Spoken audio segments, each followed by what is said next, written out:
Welcome, everyone. I'm Martha Staley. I'm the school mental health site lead at the New England MHTTC, which is based at the Yale School of Medicine. And I'm very excited to facilitate today's session. Thank you so much for joining our conversation today on culturally responsive, evidence-based, and community-defined practices for mental health. This listening series is a 6-part series led by the MHTTC Cultural Responsiveness Working Group. So today's session is the 5th of the series, focusing on achieving whole health. And we are so excited to start a lovely conversation with you all after I've gone through a few housekeeping items. For those of you who are just joining us, please let us know where you're joining us from by putting your name and your location in our chat box. First of all, in terms of housekeeping items, we want to let everyone know that we've made every attempt to make today's presentation secure. If we need to end the presentation unexpectedly, we will follow up using your registration information. And Gabrielle, you can go to the next slide, please. The session today is being recorded and will be posted on our series webpage within 1 week. You'll receive an email within a week of today's session with the recording, slide deck, and info on how to access a certificate of attendance. If you have any audio or technical issues during the session, please use the chat box, which will be open for you to communicate with our team so that they can assist you. If you have resources you'd like to share with other attendees, please also enter those into the chat box as well. We always welcome people sharing the resources that are meaningful to them. If you have questions for the presenters, please do enter those into the question and answer pod rather than the chat. We have our lovely working group co-chair, Christina Clayton, monitoring the Q&A pod, and she will ensure that we address questions throughout the session. We've scheduled time for a Q&A portion with our guests toward the end of the meeting today, but please feel free to submit your questions at any time. A reminder that captions are available for today's session. For those who would like to enable or disable, click on the CC button on the bottom of the Zoom platform for options. Now, all attendees are muted and cannot share video. You might be wondering how we plan to have you all converse and engage with us, and we will be using the Poll Everywhere tool to gather your comments throughout the session today. Next slide. We will be asking for you to participate in a couple of these polls throughout this presentation today. For those not familiar with Poll Everywhere, this tool allows us to share a live poll with everyone in the audience, and you can easily participate by following the steps on the screen. We'll also add all of that information into the chat box every time we have a poll to share with you all, and we'll give everyone a minute to open your web browser and get logged into Poll Everywhere, or to get your phone and text your way in. But don't worry, when we get to those questions, you'll get reminders about where to go and what to do. Next slide. So again, welcome to everyone. We're so glad that you've joined us this afternoon. If you're new to us, this 6-part series is a collaborative effort of the Mental Health Technology Transfer Centers, which are known as the MHTTCs. We are a network funded by the Substance Abuse and Mental Health Services Administration, or SAMHSA.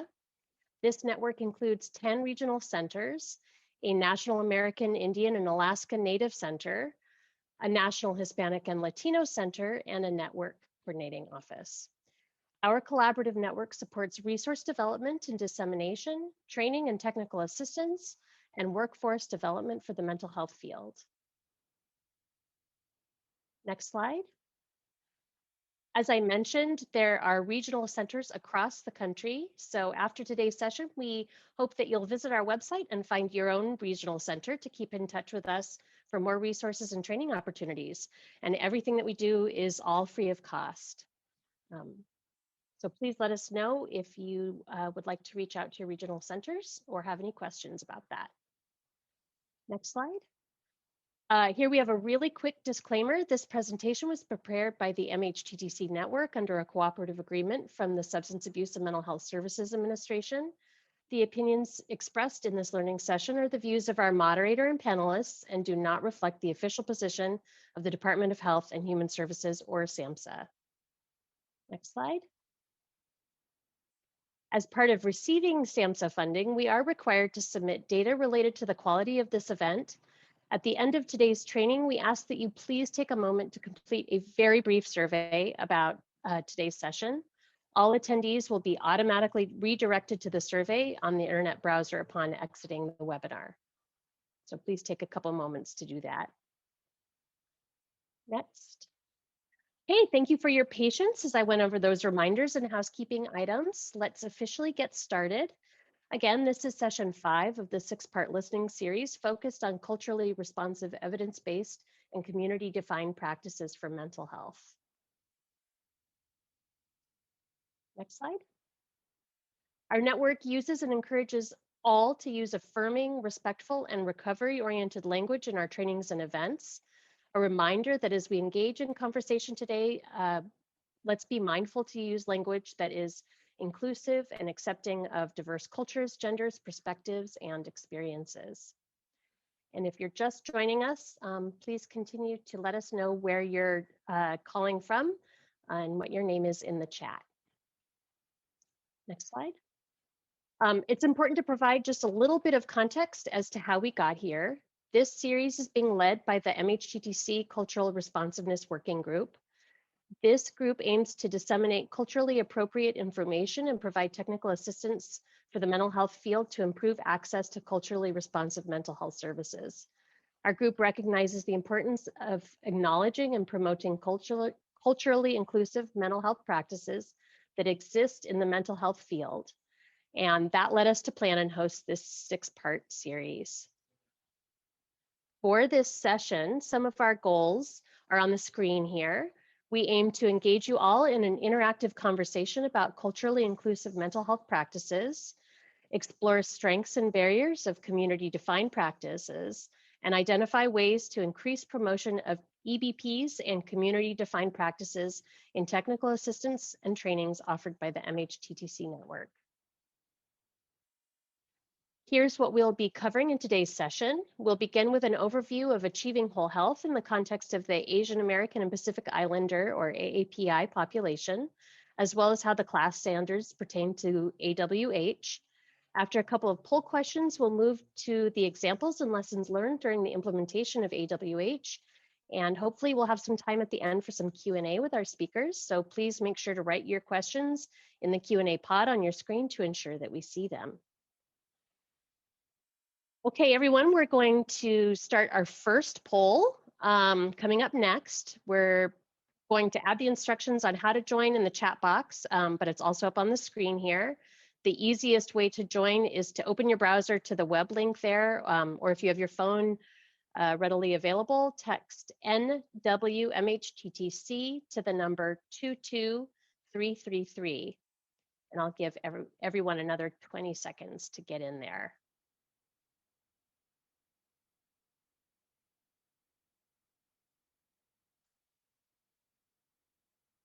Okay, as you're getting that set up, our first question is, how familiar are you with achieving whole health, balancing mind, body, and spirit? Scale from 0 to 5, with 0 being not familiar at all. This is the first time you're hearing about it, to 5 being very familiar. So we'll just give you another moment to get to the poll and let us know how familiar you are. Looks like those of us who are just learning are the biggest group so far, but there are quite a few people who are also moderately familiar with AWH. And even a couple experts who are very familiar. So that's great. It looks like we have a wide range of experience with this terrific program. So with that, we'll get started, and I will introduce our terrific panelists. It's my pleasure to introduce our 2 phenomenal speakers for today's session. Dr. Pata Suyamoto is a feminist scholar, writer, educator, diversity trainer, mental health activist, jewelry designer, and avid bicyclist. She's the co-chair for the Greater Boston Regional Suicide Prevention Coalition and the chair of the Massachusetts Coalition for Suicide Prevention Alliance for Equity's People of Color Caucus. as well as a trainer and wellness coach for the National Asian American Pacific Islander Mental Health Association's Achieving Whole Health program. We also have today Dr. Rochelle Espiritu, who provides training, technical assistance, and capacity building at the local, territory, tribal, state, and national level in multiple systems, which include mental health, substance use, public health, and education.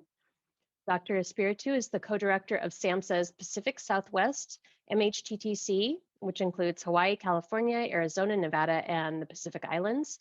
She's also a founding partner with Change Matrix, a minority and woman-owned small business that motivates, manages, and measures change to support systems that improve lives. So with that, I'm going to pass it to Pata and Rochelle. Great. Thank you so much, Martha, and thank you to the team for all of your support to be able to share information about achieving whole health with this group. Pata and I are really excited. We've been doing this training for a while, and it started off with the National Asian American Pacific Islander Mental Health Association. So I just want to acknowledge the executive director, Dr. DJ Ida, who unfortunately wasn't able to be on today's call. So Martha had presented an agenda a little bit earlier, but I'll just go over that again quickly. We do have on the next slide, we do want to share a little bit of context regarding the Asian Pacific Islander needs currently, as well as share more about achieving whole health with you, give you some examples and talk about how it works with different cultural groups as well. And I was curious to see that we do have folks who are very familiar with achieving whole health. So we invite you to share your experiences with us also on chat, because that is how we continue to learn as well about how to implement the program in different settings and in different contexts. So welcome. So in our next slide, we wanted to just share a little bit of the context around what's happening right now for Asian and Pacific Islanders in the US. We know that Asian Americans and Pacific Islanders are experiencing some really unprecedented and growing health equity issues that have been brought on by COVID-19, the pandemic, as well as the anti-AAPI hate that we have been seeing across our country.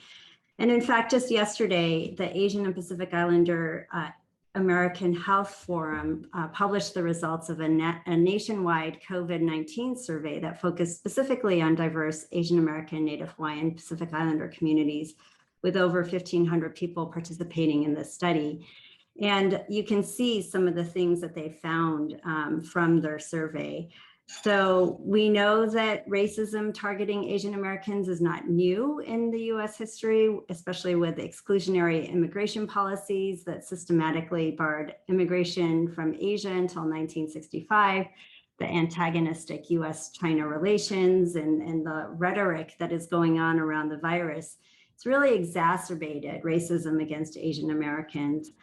So what we see are, these serious health disparities that are happening, some isolation that is often due to language and cultural barriers. And that's not new. Those have existed for decades. But what we're seeing is that more Asians are experiencing racism, are more stressed by the anti-Asian hate that is happening right now.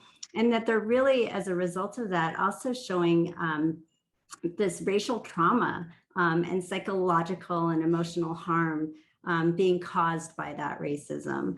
And so what we're hearing in different groups, and I've been doing a lot of listening sessions across the country and specifically in Denver, Colorado, where I'm based as well, really hearing a lot more from people who are experiencing depression, anxiety, fear, and it's showing up sometimes as physical symptoms as well.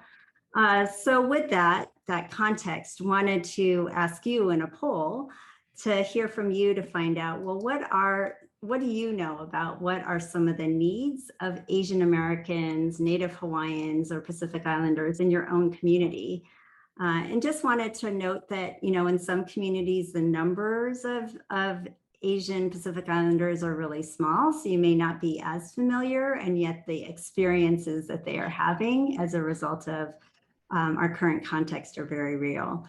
So we invite you to share a little bit about what you might know about the needs of this particular population in your own community. and I'm not sure is completely fine, or you don't know yet. And so we'll talk a little bit about how might you get to find out a little bit more about this population too. And that might have been part of your interest in joining for today as well.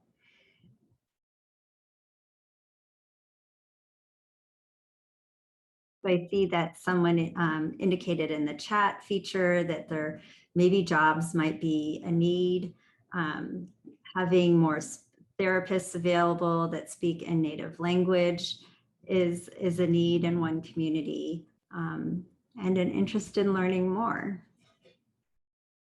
We'll just wait a couple more minutes to hear what others are sharing. So access to medical and behavioral health care in native language, to be heard, right? I think that is something that the Asian community has experienced a lot, is that their voices aren't necessarily heard in a lot of spaces. So how to think about engagement as well. Also noting that in some regions of the US that the community, the Asian Pacific Islander community, is growing because of different immigration or refugee patterns that you might be seeing there. So I want to thank you for engaging in this poll everywhere. And we will go on to the next slide. And I think, Martha, if the poll probably can continue running, because I'd love to take a look at some more of these answers later on as well. But anyway, I wanted to make sure, and many of you are probably familiar with the term social determinants of health, or recognizing that different factors besides one's personal physical health impact our health, and noting that these factors can be different things like transportation or your built environment or education, all those other kinds of factors that impact our own health that we're becoming more and more aware of, and noting that these are important aspects to be considering. And so with Achieving Whole Health, as you saw in the title, this intervention focuses primarily on the body, the mind, and the spirit. And so we feel like it was really important as this intervention was being developed to start with that broader perspective that takes into consideration the social determinants of health. We noted that the Western perspective of health and mental health often separates the body and the mind. And yet we know for many cultures that that is just not true in the way that we approach our health, that they're so interconnected. And there's been a lot of research that has shown a direct correlation between the two, as well as the impact of spirituality on the individual's physical and emotional health. And so we like that this intervention really looks at all three in kind of equal measure. And that we understand that the social, the economic, the political, other factors in a person's environment really play an important role in a person's emotional and physical health. So we have done a lot to try to figure out how to integrate that into this particular intervention. So we wanted to hear from you a little bit, again, around what do you see as the relationship between mental health and physical health? So we've got one more poll here, and just wanted to note too that as you're answering these questions, we've tried to integrate, these are questions that we also ask our participants as they're going through a training, so that we can kind of create that common ground and understanding amongst the wellness coaches as they then provide this intervention to their program participants. So these are important reflections for all of us to think about and to understand from different cultures what the different perspectives have been. So we're seeing deeply intertwined, extremely related, that if physical health isn't doing well, that people can experience health anxiety, which in turn worsens the physical symptoms. Yeah. So it's nice to see in this audience that there is a general feeling of this is important. You can't have good health without good mental health as well. So that if we're not addressing both, that we're probably one can't exist without the other. And so taking that whole health approach allows us to look at people as whole human beings, which is what achieving whole health does.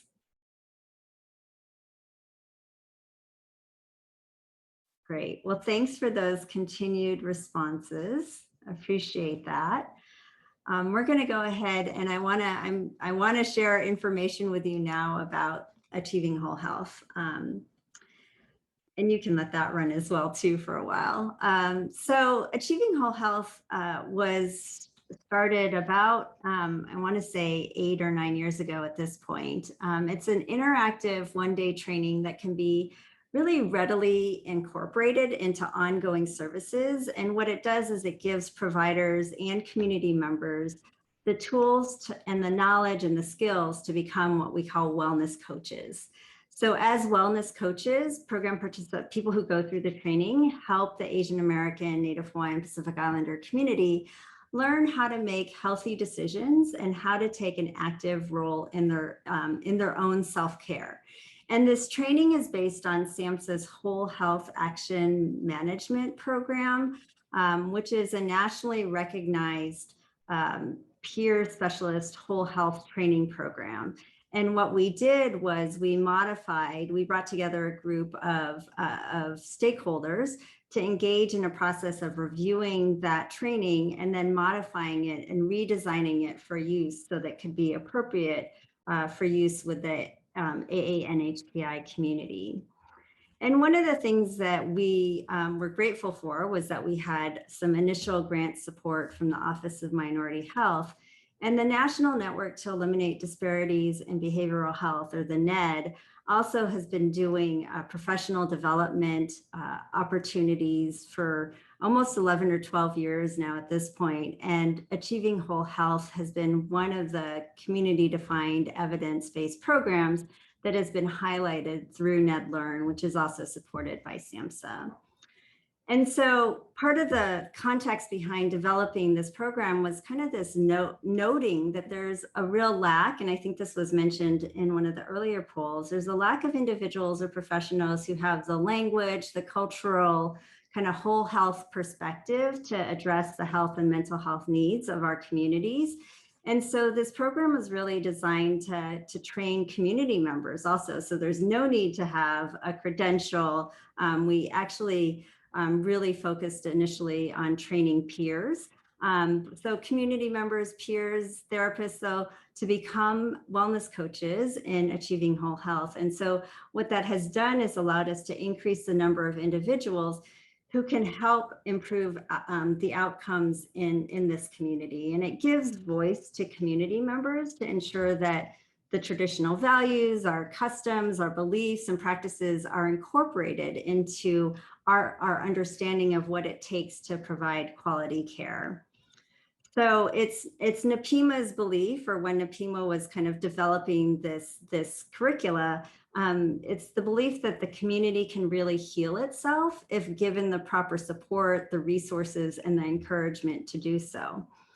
And so given this background and approach, Achieving Whole Health really does meet the Office of Minorities Health's, their principal class standards, or their culturally and linguistically appropriate services standards, of providing an effective and equitable, a very understandable and accessible way to access quality care and services that are responsive to the different beliefs and practices in the community. So let's see, we can go on to the next slide, and I'm going to tell you a little bit more about the actual practice now. Actually, I'll start off with the training. So we do this training, I said earlier, in one day. Originally, it took 3 days, and we found that we couldn't keep people away from their day jobs or other commitments for that long. And so we've kind of slowly shortened it over the years. But it's divided into 3 different sections where we first provide an overview of Achieving Whole Health.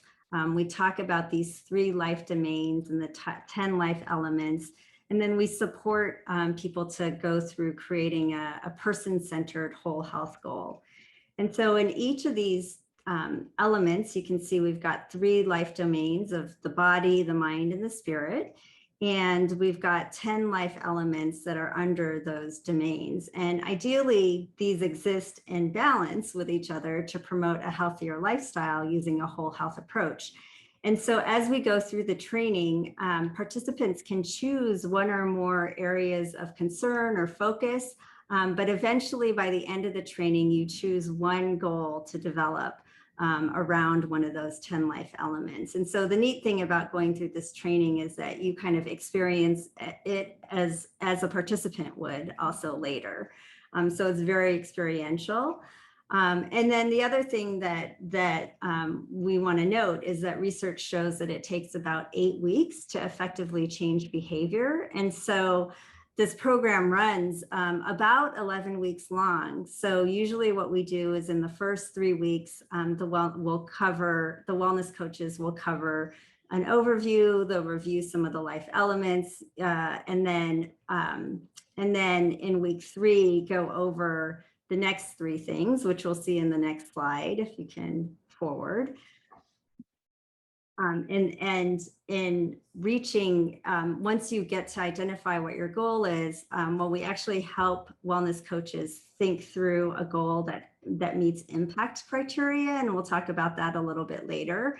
You help participants develop a realistic action plan with confidence, because people need to feel confident that they can achieve their goals, their whole health goals. So we help them create that action plan. And then the 8 weeks are really, the next 8 weeks of the program are really to provide that support and that encouragement for people as they try to reach their whole health goals. And so you do weekly check-ins as a support group, asking about how the goal went that week. Did you achieve it and you want to celebrate? If there were some challenges, what can we do to support you? And then what's the next week's goal? And so it's a very strength-based, you will talk about that a little bit later. It's a very strength-based program that is supportive to program participants. So now what we want to do is bring to life some of the strategies that we talk about in those 3 domains. So I'm going to go ahead and turn it over to Pata to share a little bit more about the body, the mind, and the spirit, and the activities that we do as part of the training. So Pata? Thank you. Thanks, Rochelle. So one of the things I wanted to share briefly was the fact that I started out as being trained at the NED as a wellness coach, and then delivered the program in the community, in the Asian American community in Boston, and then became a trainer of wellness coaches. So I have sort of both views, if you will. So I'm going to share with you some examples of some of the strategies Achieving Whole Health uses in both in the body, mind, spirit domains, and some examples of particular activities that we do and why we do them the way we do them. Next slide. So we start with the body, and this quote: "If you don't take care of your body, where are you going to live?" We love that quote. And the life elements under body are healthy eating, physical activity, and restful sleep. So in the next slide, we focus on the physical, the healthy eating activity. Next slide, please.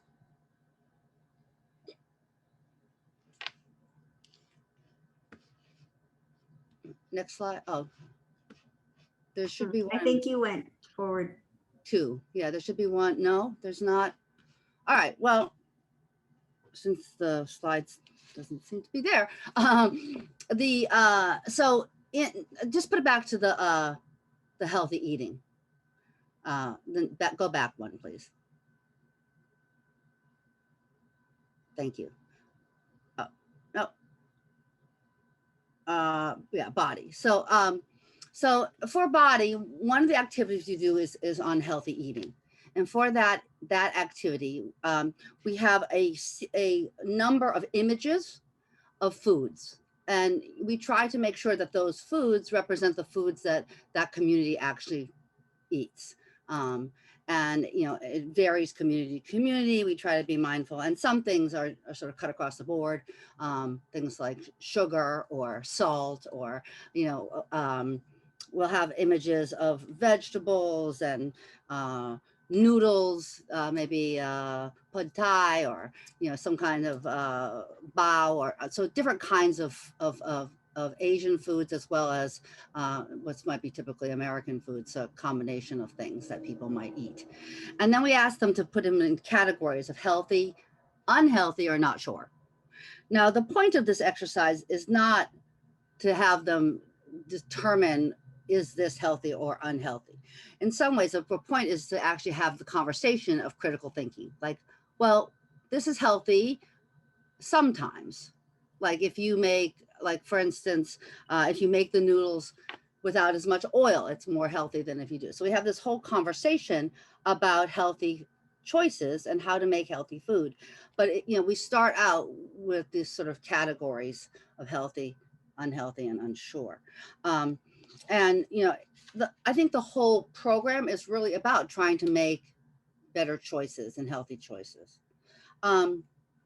So, and then, there are other activities for the other life elements. Could I have the next slide, please?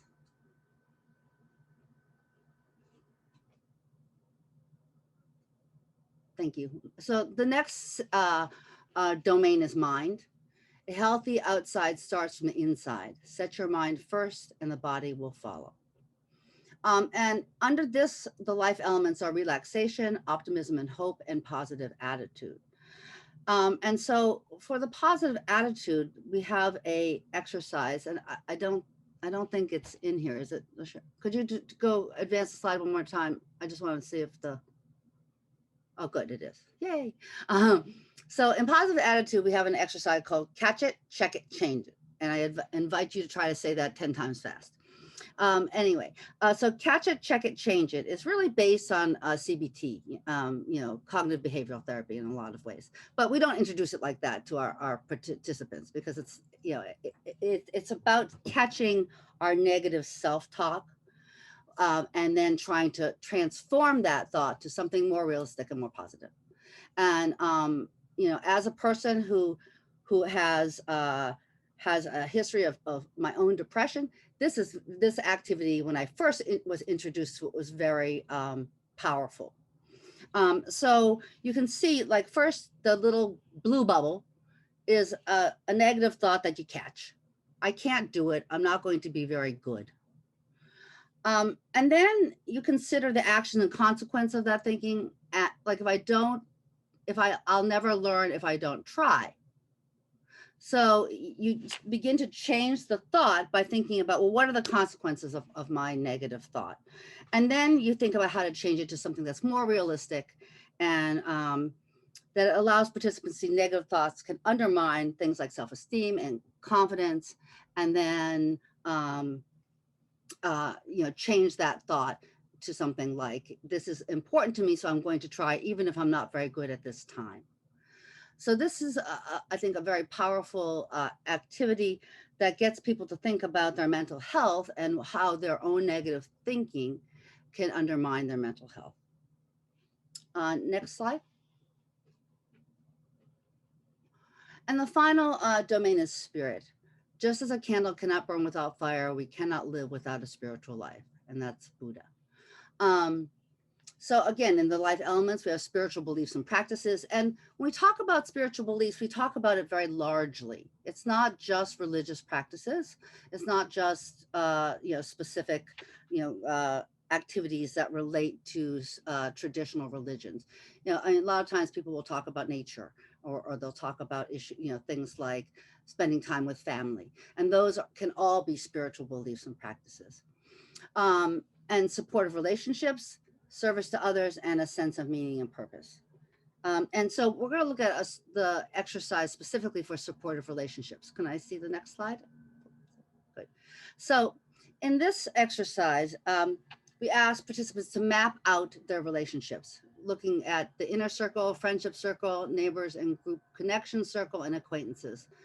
And it really allows people to see, where they have strong relationships and where they might want to make some changes and, and focus attention on other relationships. And this idea of supportive relationships is really important when we think about our spiritual lives, because I mean, we need to be connected with each other. And so I think that's the underpinnings of this relationship, this exercise that allows people to look at their relationships. And a lot of times people have looked at them and actually said, I really want to improve my relationship with my parent, or something like that, and they focused on that even in their goal. Next slide. So after we introduced these different exercises, and I gave you an example for each domain, we have participants create a goal, a personalized health goal. And the goal statement should be with impact, which is on the slide: improve, measurable, positively stated, achievable, call forth actions, and time limited. So does it improve your life? Does it improve how you feel, what you want to do? Is it measurable? Can we know? How do we know if we've done it or not? Is it, can we measure it in a way? Is it positively stated? Rather than stating, a lot of times people want to state, I want to stop smoking. And that's a testimony taking away, versus I'm going to start running, and hopefully that will replace that, or I will do something that is a stress release to me instead of smoking. So we try to make it a positively stated goal, an addition as opposed to a subtraction. And is it achievable? I mean, you don't want to do something that is impossible for you. I mean, and I think that's really important. How confident are you that it's achievable, that you can do that goal in that amount of time? And is it calling forth action? Are you doing something different? It's not just a matter of doing something you've always done. It's actually adding something new. And is it time limited? As Rochelle said, it takes 8 weeks or so to make a change in behavior. And that's approximately the amount of time that we work on these goals, is 8 weeks. So we check in every week, and the goals are created. You create a final goal, and then you create steps. So it's not like you have a goal and then you're left to try to figure out how to get there. So if we'll go actually to the next one in a second, and I'll show you that with the example. So you write the goal with impact, and then you ask yourself, how confident are you on a 1 to 10 scale? And if someone is not at least a 7, we ask them to rethink the goal, because if you're not a 7, then you're probably aiming too broad for yourself at that time. And the questions we ask people to think about when they're making their goal is, what will I do, right? How much will I do it? How often will I do it? And when will I do it? Because the more concrete you are, the more whether you have achieved it, and the more you are able to figure out like when, where, how. A lot of times we have goals and they're really ephemeral, and like, I'm going to make this big change in my life, but I have no idea how to do it. And this breaks it down to bite-sized pieces. So there's actually a plan, and people go step by step. Next slide, please. So an example of a goal was, I want to increase my social activity. That was the start of the goal. And a lot of times when people start with a goal, they're rather broad and not very clear about what they're going to do. And after quite a bit of discussion, the participant came up with the goal: I will attend a sewing group for 1 hour a week in the evening, once a week in the evening. And that was their goal. They wanted to be able to attend this group every week. Now, and that could involve a lot of steps, mind you, because things like, if they had children, there are numbers of steps to get to being able to do that. They might need to find a babysitter, and they might need to, get the materials, those kinds of things. And so what will they do? They'll attend a sewing group. How much? An hour, once a week in the evening. And they might start out by doing it, like attending, depending on the group, obviously, like for a half an hour, if they can't do the whole hour. or they might start out doing it every other week because their schedule's too tight. So we try to make it so they go week to week until their final goal is to actually do this once a week in the evening for an hour. Okay. Next slide. All right, so now we have a poll everywhere. Let's see. Given what we've shared so far, what aspects of this practice would fit well with your organization or your community? Are there aspects that you could see, gee, that makes sense, and that could connect to something I'm doing already, perhaps? So just give this a thought. And if you're not sure, you could, just say, well, I'm not sure, but maybe this, or, there's no pressure here there's not a right answer here, obviously.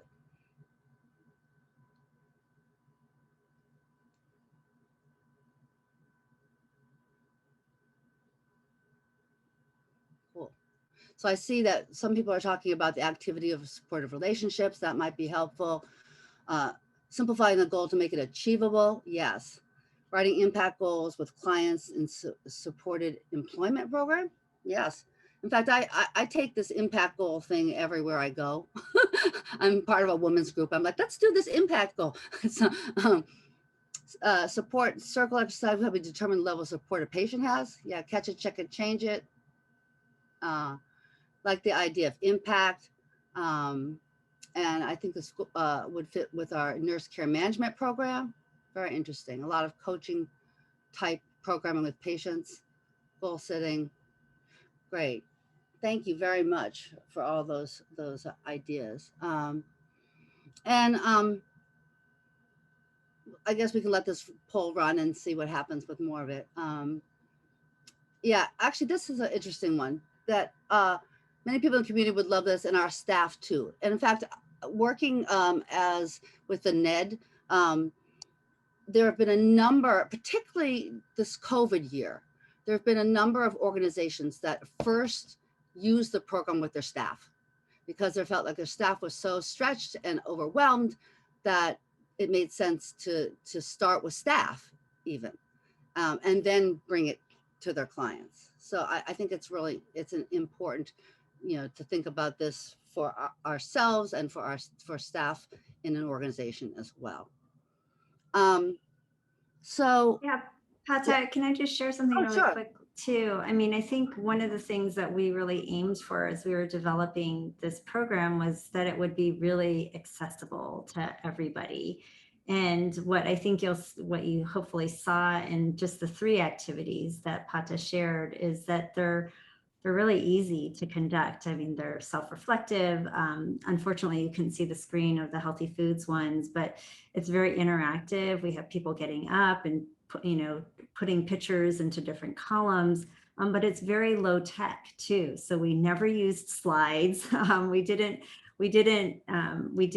want to create a training or a program where you needed access to a lot of resources that we knew sometimes not all community-based organizations had.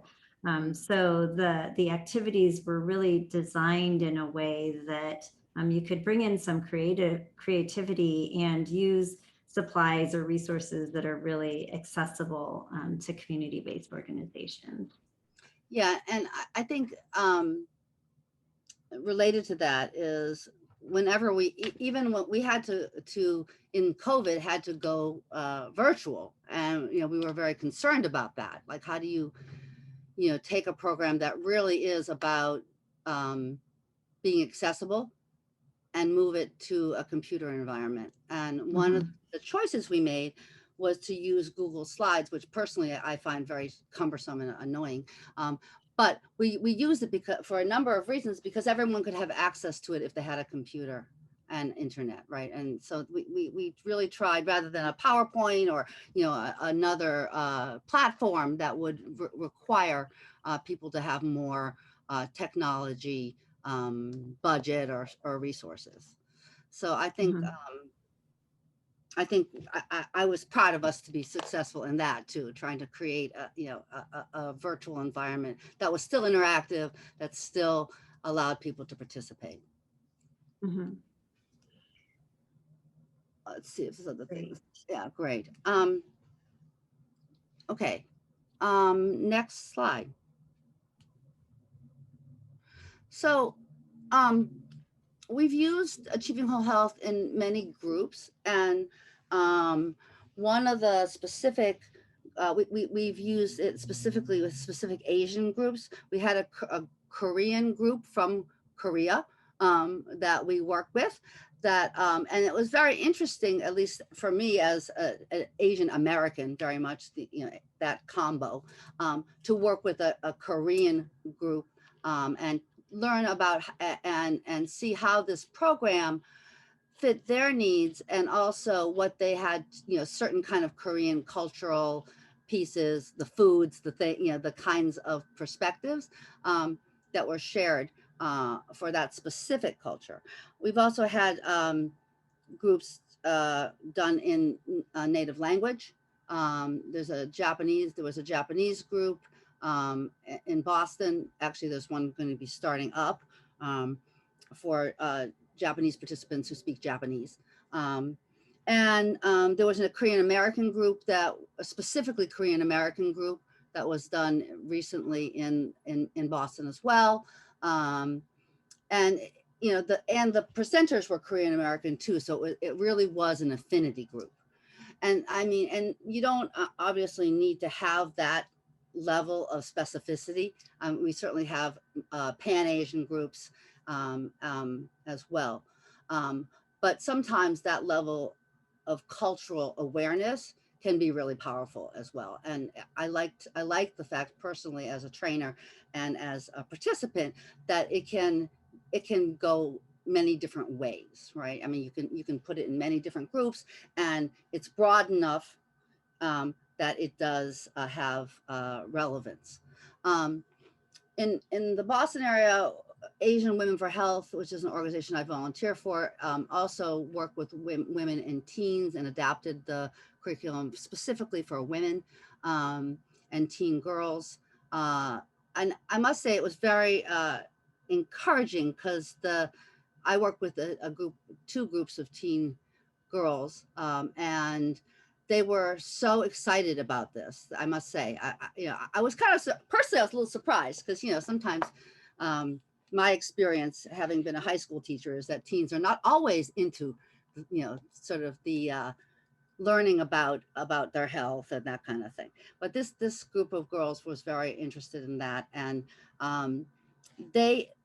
I think one of the things that was really amazing was one of the girls had the goal of getting more sleep. In fact, all of them were sleep deprived, but one of them wanted to get more sleep. And through the conversation of that goal setting, she discovered that it wasn't sleep that was the issue, it was her phone. She would not put away her phone for her, like during her homework time, which meant she got to bed later, which meant she was perpetually tired. So she actually created a goal where she started moving her phone outside of her room slowly, until it was in completely the other room for the whole time she did her homework, and she started getting more sleep. And I thought that was a beautiful example of a goal and how it developed to something that was really powerful and actually made a real difference in her life. So, and as you can see, the goals can be many different levels. I mean, maybe some of us as adults need to put our phones away as well, but definitely we see this as an issue in teens. And this year at the Ned Learn, we had a Native American group, which was the first time, and they self-selected to join us, and it was actually a nice fit. We found that the content easily adapted for the group, and they can obviously add the pictures of the foods that make sense to them, and the cultural frames that make sense. But overall, the program is flexible enough to accommodate that kind of adaptation, and the core concepts remain the same. And I think that was a really successful expansion of what Achieving Whole Health is about. Rochelle, do you have anything to add? unmute yourself.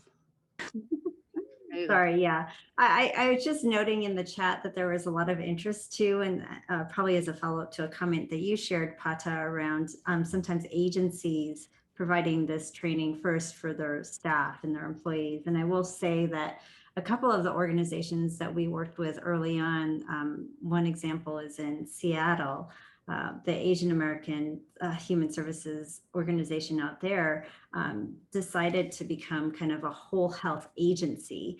And so they did implement this program for their staff. And then also it spurred them to think about really looking, when you become a whole health agency, like what are some of the policies that you need to relook at, and the programs, and how do you support your staff in different ways. And so it was kind of more of a transformational experience for them after they went through this training, to think about how to shift from kind of the focus on individuals to think about the whole agency as a whole, and taking that as a particular lens for themselves. So it is very applicable to use with your own staff members and agencies, for sure. And one of the things that I didn't mention when we were talking about goal setting is that the goals could be individual, but they could also be a group goal. So like if you had at your agency, interest in stress reduction through walking or something like that, the whole group could make goals to work on together. Yeah, and the other thing is that some agencies also thought about how to integrate this into other wellness-oriented programming that they had. So while you could organize them first by language or ethnicity based, as Pato was describing earlier, we've had them done in Cantonese and Cambodian and Bhutanese and Nepalese, everything.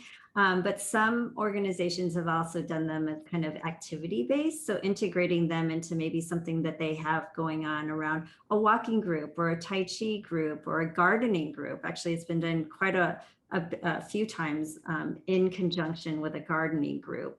And just offering the activities as you're gardening, right? And like coming up with whole health goals still that might take them outside of the gardening focus, but still is very applicable to whole health. And then, as Pata shared, special populations with a focus on particular groups like teens or women, or maybe something around PTSD or around social skills. So agencies and organizations have been quite innovative in how they integrate this into existing programs. Right. And I think that a lot of times that the impact is in many levels, on many levels for agencies and for organizations. I also want, just in terms of like, the staff, and I really like the example of, a whole health agency, right? That's a really, and we saw that too through a Ned Learn in California.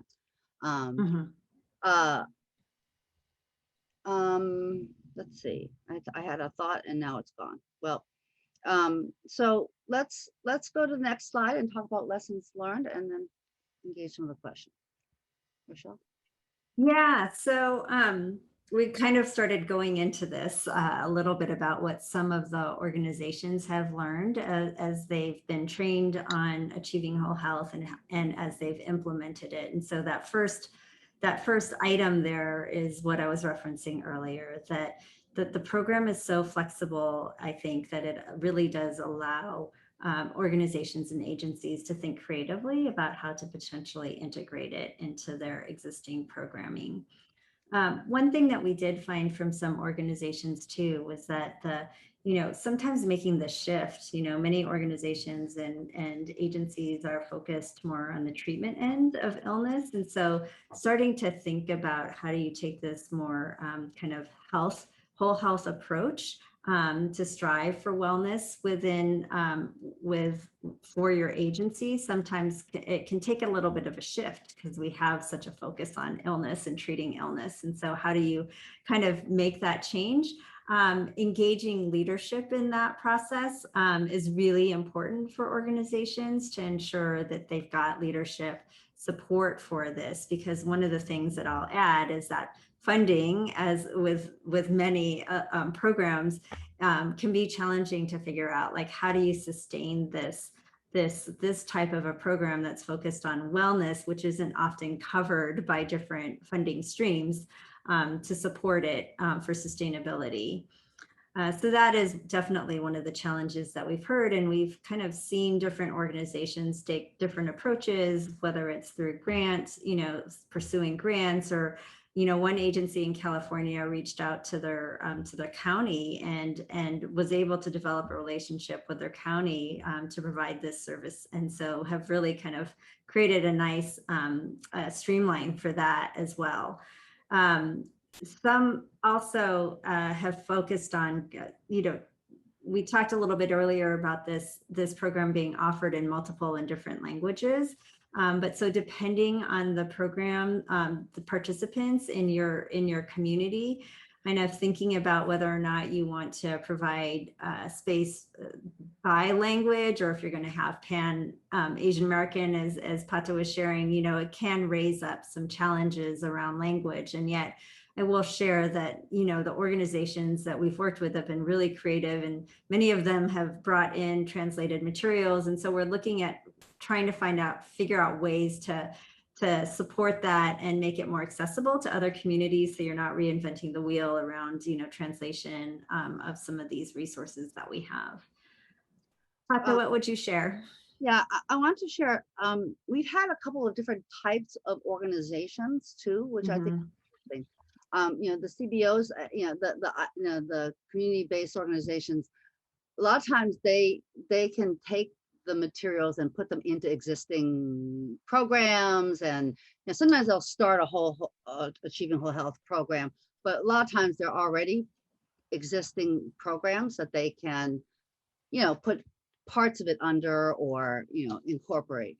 And also we have coalitions of where there are multiple organizations or multiple individuals that are involved that aren't based in like a physical place, and that is a little more challenging. I mean, having been part of a coalition when I did the NedLearn myself, but as Rochelle talked about, there are grants and those kinds of ways to get funding to do the work, which is what we did in Boston, is to try to get grant funding and that kind of thing. But that is one of the challenges in terms of trying to sustain this work in the communities and trying to help the communities grow this perspective. Yeah. So I think we have another poll next that maybe we can go to.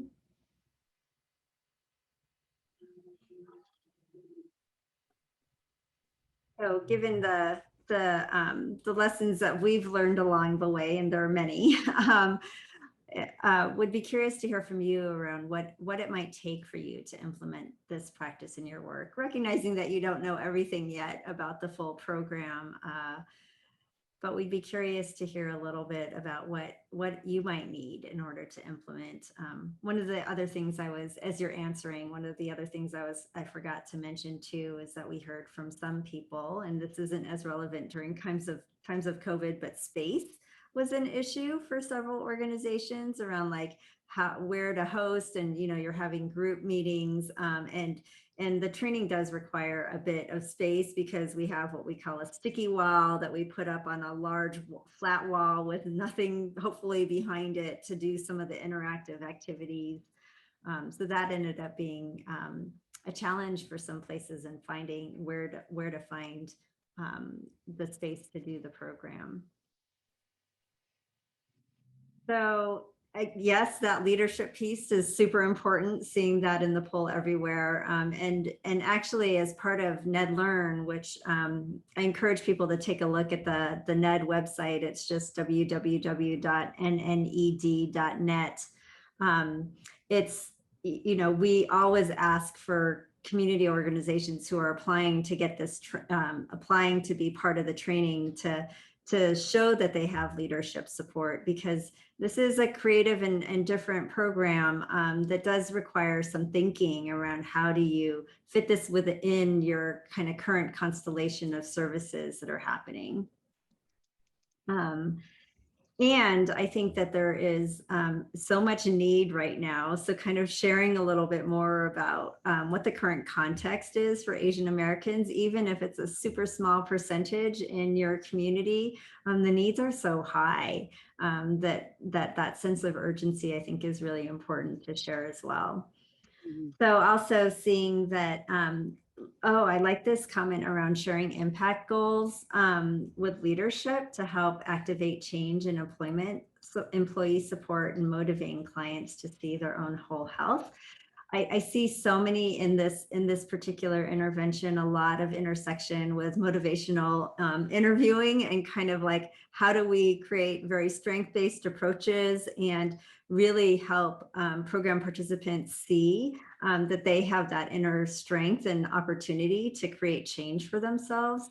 It's very moving to see what some of the participants have been able to accomplish.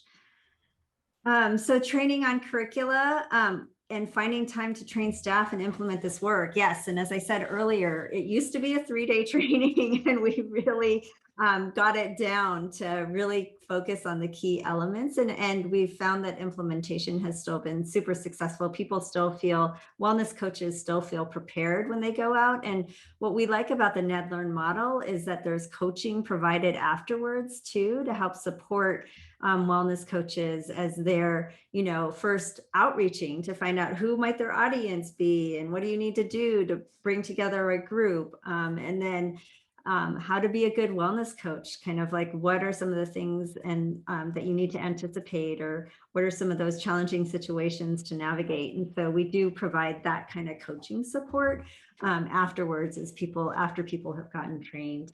And we've also done trainings where multiple organizations do come together. So, I think the largest training that we did, I think it was in Seattle again, it was at ACRS. I think I remember a room of at least 50 people or so. It was a little bit of a different training because the interactive activities are a little harder to do when it's that large. Mostly we try to aim for about 20 at the most to do a training, 20 to 25 at one time. Mhm. Pat, is there anything you want to add as you're seeing these comments or the chat? No, I just think that it, trying to obviously get leadership and support is really important if you start trying to integrate these materials. And it looks like we do have a number of questions. So Yeah, if go we want to ahead. go on to that, Christina, we can move on. Absolutely. Thank you so much, Pata and Rochelle, for your presentation. And as people have noted in the chat, like especially now, especially after COVID and the burnout that people are experiencing from the staff. Somebody mentioned staff burnout, but also the trauma that our clients and patients and communities have suffered. This is just a really important intervention. So we do have a lot of questions. And for those of you who entered a question into the chat, if you could copy that into our Q&A pod, we can make sure that our presenters get to see those questions and answer them. But we do have several already. So somebody asked about the two parts of the model that you use and how they compared to other popular models. First, the 3-part mind, body, spirit model versus the 8 dimensions of wellness used by SAMHSA, and the use of impact goals versus SMART goal setting. Were there particular reasons that these strategies were chosen? So I'd say at the beginning, so Achieving Whole Health was developed in, I was looking it up again while we were on here, 2012. So SAMHSA's 8 dimensions of wellness came out a little bit later than that. But what part of the reason was, really as we brought together this stakeholder group of Asian, Pacific Islander, both providers as well as consumers, and people with lived experience, this is where we landed in terms of these 3 domains being the ones that would most resonate with our community. And so, and we wanted to keep it simple too, because the other thing is that I think as you probably have seen is that, these are concepts that I think the community can really connect with and understand. Given the diversity of the term Asian Americans in America, I mean, it encompasses so many different groups. And we wanted to have a framework that really people could connect with. And that's why we did go with the body, mind, and spirit. In terms of the impact goal setting, I will say that mostly that was a function of the fact that that was what the Whole Health Action Management, the WHAM model had used. And we felt like that worked, and that it could be, it was relevant for the group. And so that was part of it. I mean, I think there are some just slight nuances between impact versus SMART goal setting, that we just kept what WHAM had used. Mhm. And I think, they do very similar things. And so, Yeah. whether you're using SMART or impact, the result is pretty much the same. Yeah. It does take a while, I will say, to work with program participants sometimes to get to that, a goal with impact. I mean, it takes several iterations of working through participants to keep on asking them, does it meet this? And so, as you saw in the example that Pata had earlier, I mean, most of the time what we see with program participants is that, yeah, the first goal is super broad, or it's negatively stated, or it's about an omission rather than strengths-based. And so we do go through a lot of coaching to help participants with that process. Great. Thank you. I think that this is for Pata about, could you please explain the circle map a little bit more in depth? Can we get to that slide? Can we go back to that slide? Is that okay? It's easier to look at. Is that hard? If it's hard, I can just make it up. No. Oh, there it is. Thank you. Wow, you went straight to it. I know, that was impressive. So the way you work through this exercise is you give participants, you can give this a piece of paper and have them draw their own circles. You can also give them a handout if you're live and present. You just ask people to put in each circle. So in the inner circle, in that sort of purpley red circle, they would put their inner circle of people, their names. And this is not shared, they don't have to share the whole diagram with anybody else. But they'll start with the inner circle, and then their friendship circle, and then neighbors and group connection circle and acquaintances circle. And they just write the names in. And then we have the debrief, which is actually, where they might be in pairs or small groups. And they ask, how satisfied are you with your network of people? Are there things you would like to change? Are there areas, relationships that you'd like to strengthen? So we have a series of questions we ask afterwards, and they discuss in pairs. They don't have to share their circle, but they talk in general terms about, well, this situation or this group. I don't have very many people in my friendship circle. I just moved, for instance, and I want to expand that. And then one of the things that we do is for each domain, we have them start to write possible goals as they finish each piece of information for themselves. And so, a person whose relationships aren't satisfactory might have a goal of, I want to strengthen my friendship circle, for instance. And then that's not a goal with impact, but we would then work with them to create a goal. Well, what are you going to do with that, right? So if you want to strengthen your friendship circle, are you going to go to the sewing group, or are you going to, do what activity, are you going to do to make that happen for you? Rochelle, do you have anything to add? Or was that? I think that was great, Pata. Thank you. Yeah. And Amanda, who asked that question, also asked if the slides will be made available. And yes, they will be sent out to everybody. And I imagine she's asking because of that great, very helpful graphic for the circles. So Yeah, let's see. I'll just add that I think it's useful sometimes. Like I think what part of what this program does is it provides time for people to step back and reflect. And so as you're thinking about supportive relationships, as Pato was saying, like you have some time to think about like, well, are these positive relationships for me? Are they supportive? What do I want to do about it? Where do I have some gaps, or where do I want to focus? And so it's just a nice organizing way to look at who we have around us. Mhm. Mhm. Well, in that same vein, Lily asked about, and you touched on this a little bit, Rochelle, about how companies or organizations can utilize AWH to provide support.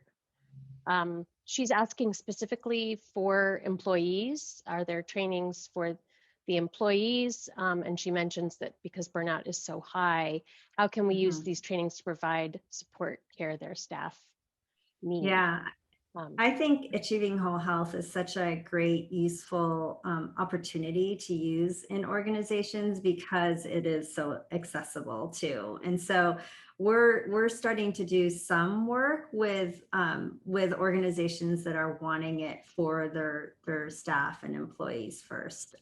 So I think you know, oftentimes it is about how do you find the time, you know, especially if you're doing it for providers that need to be seeing clients. But, you know, with transforming this program into a virtual setting, that's probably made it a little bit easier for us to be able to do.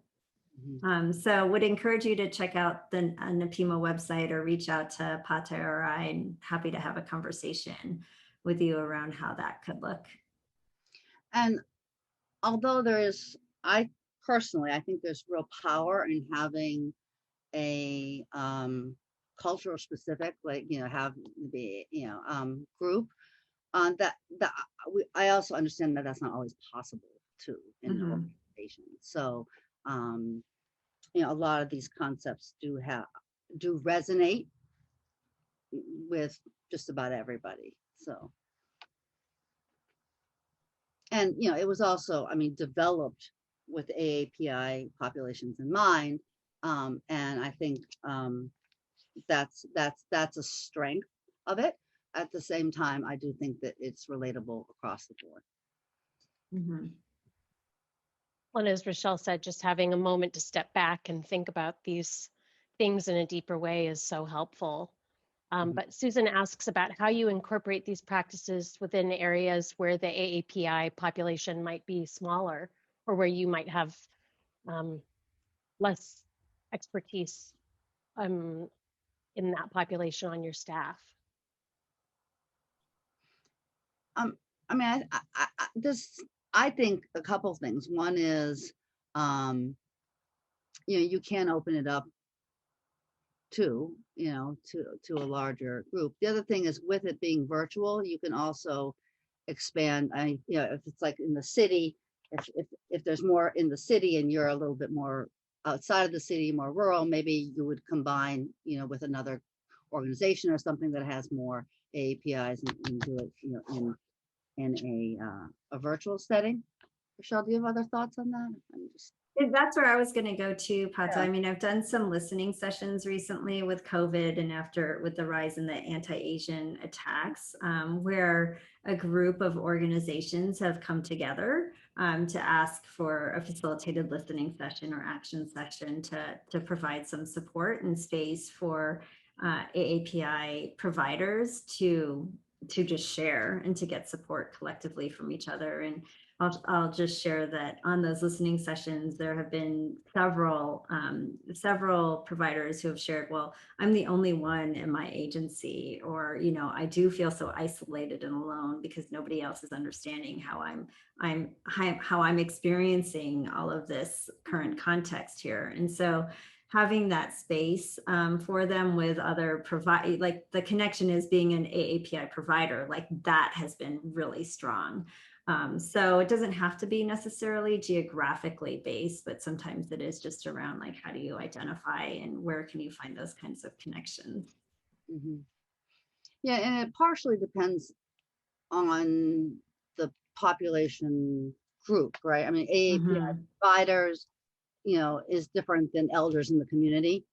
I mean, so like you're going to have different resources and different kinds of ways of interacting.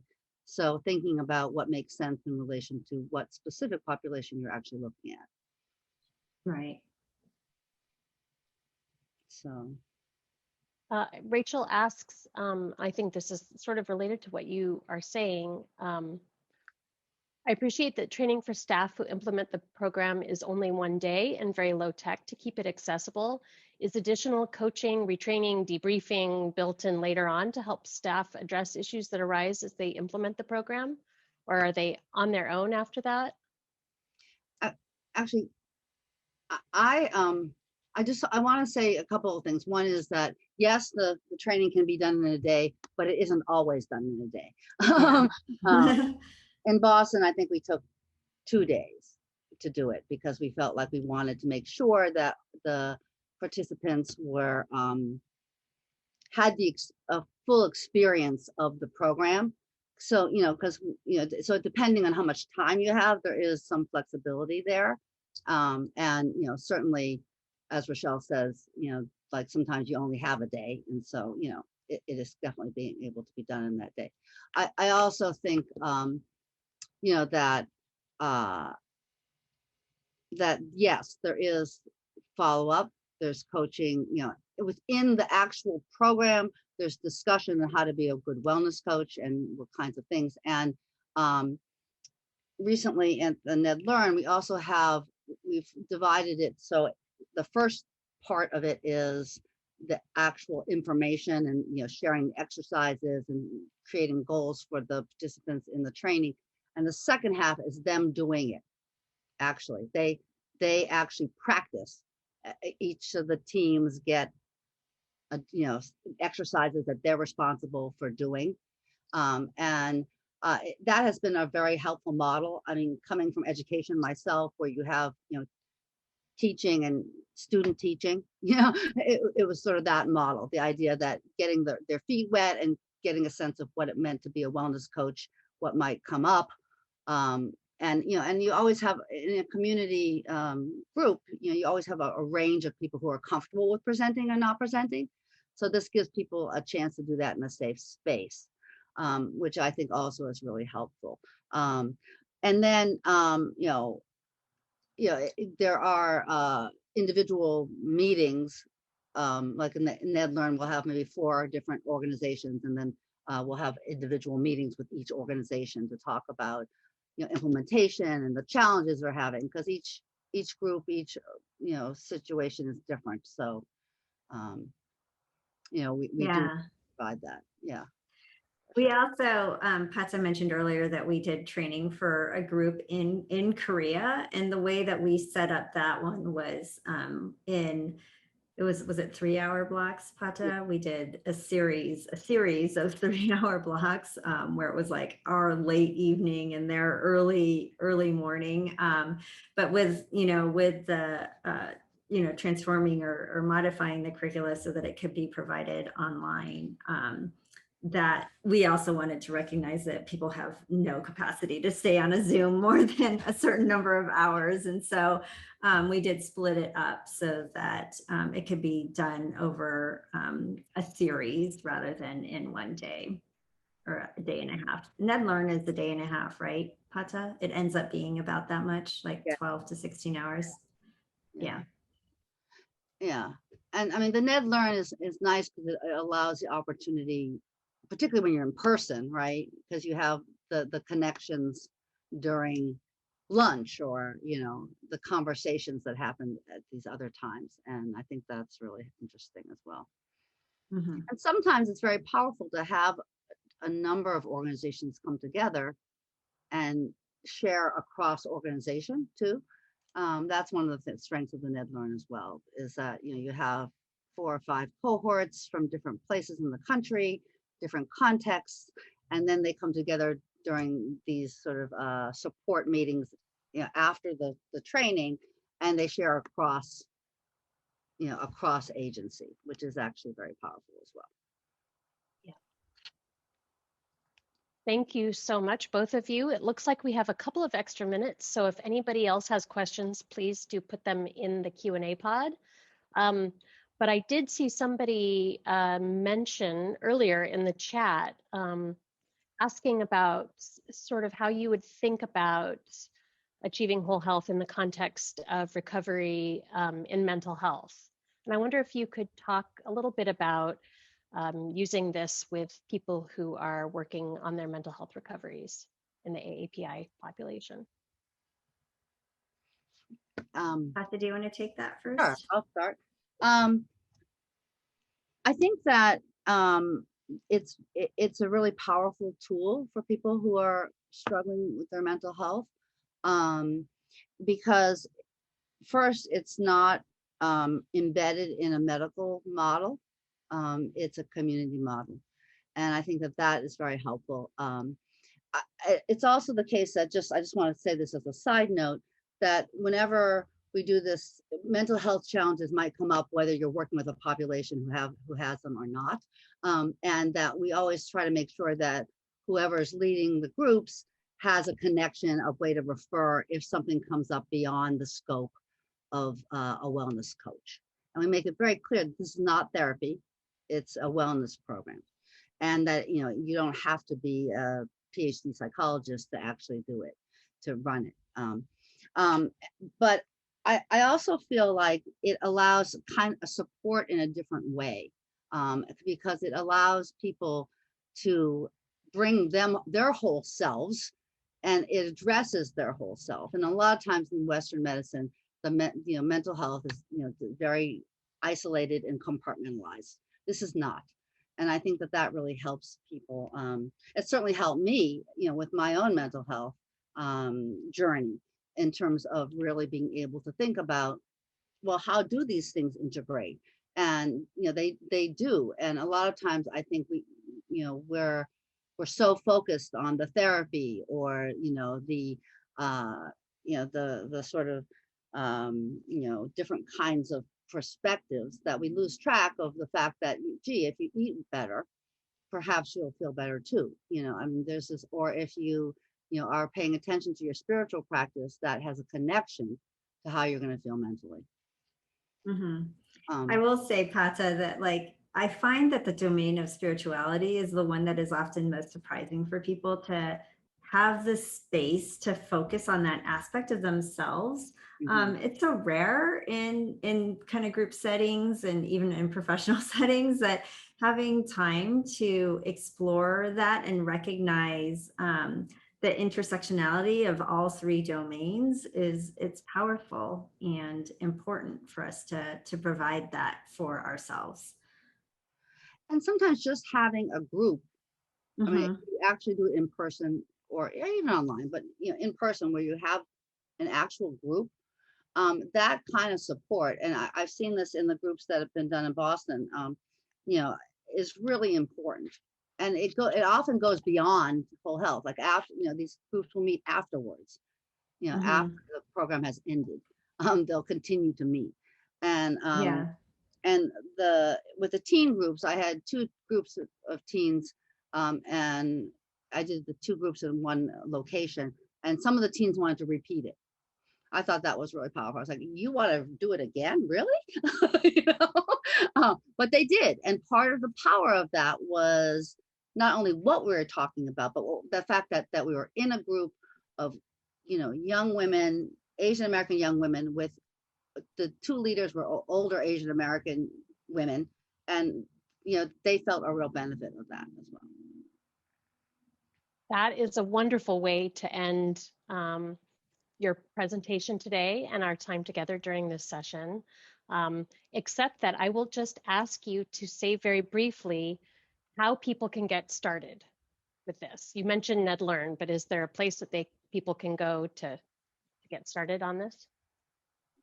Yeah, I would probably mostly recommend reaching out to NEPIMA, to Dr. DJ Ida, who's the executive director, or, if you want to reach out to Pata and I, we can also help with the connection too, since our emails have been shared. But really it's around reaching out to inquire about training and figuring out how that might work within your current context for your agency or the particular group that you're working with. If we have a trainer who might be more local to your area or has worked potentially with the group that you're trying to serve. So that I would say is probably the best way. NED Learn is only offered once a year and to NED members. And so it's free to join the NED. So if you want to check that out, please do. I also serve as the project director for that initiative. I'm happy to answer questions about that also. But NEPIMA does offer it outside of NED Learn as well.